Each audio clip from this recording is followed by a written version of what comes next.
Recommended for You, written by Enoch Bowen, performed by Steve Taylor.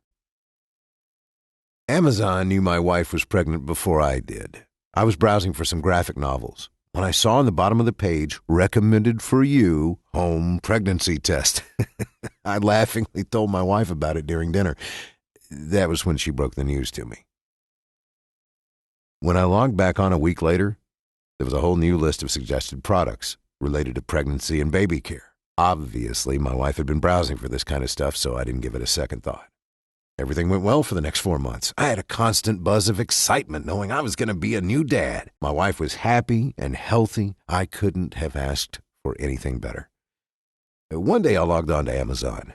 I forget what I was looking for. But on the bottom in the suggestion area, it said, Recommended for You, aspirin, Tylenol, Bayer, etc., and a whole list of medications. I thought it was strange, but I ignored it. The next day, I had an excruciating migraine. I had to call in sick from work and stay huddled in bed all day. Too much light and noise made me want to throw up.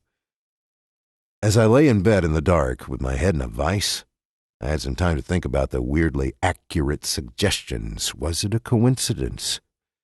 When I asked her, my wife said she wasn't browsing for any medicine online and she hadn't even used Amazon in over a month. Maybe I had subconsciously felt the migraine coming on and my browsing history somehow showed that. If so, then Amazon had to have the most powerful data mining and prediction algorithms in existence, but that was too far-fetched. It had to be a coincidence. Another 2 months went by. My wife's belly was growing and growing, and I couldn't wait to welcome my kid into the world. I went on Amazon for the first time since I had the migraine, and I was startled when I saw the suggestion box. Recommended for You, fire blanket, smoke alarm, fire extinguisher. I sat looking at it for a while. The next few days I was very cautious. I stayed alert for any sign of fire. Thankfully I did because our dryer caught fire while we were both sleeping. I woke up to the smell of smoke and rushed into the laundry room. I was able to dump enough water on the flames to put it out before it spread.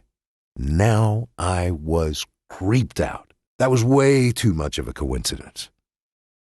Every day for the next few weeks, I logged on to Amazon and checked the suggestions, but it had gone back to the regular baby care stuff. We were getting close to my wife's due date. Everything in her pregnancy was going according to plan. The ultrasound said it was a girl. We picked out a name and painted the room. Then a week before her due date, I logged in and saw Recommended for You, pepper spray, stun gun, baton. I bought the pepper spray. It arrived 2 days later. That night, as I was walking home from work, someone tried to mug me. He had a knife, but I maced him and was able to get away. I didn't tell my wife about any of this. I thought it was better she didn't know. I still thought everything that was happening was crazy, and I didn't want to stress her out when she was so close to giving birth. The next few days, I watched the suggestions like a hawk. Back to baby products. It boggled my mind. What kind of software can Amazon have that can predict one of its customers so well? The level of precognition was almost supernatural. I combed through a huge part of my internet search history and couldn't find anything that would have remotely suggested my dryer would catch fire or I would be mugged. I was at work when I got the call. My wife's water broke. I quickly drove to our house, picked her up, then took her to the hospital. Her contractions were coming faster and faster. She was ready to go into labor. They put her up in one of the birthing beds. The nurses had me go to the bathroom to wash my hands. Before I turned on the water, I took out my phone to check Amazon just one more time. The screen cracked when I dropped the phone on the floor. I threw up into the sink. All of the recommendations were for graphic novels. The baby products were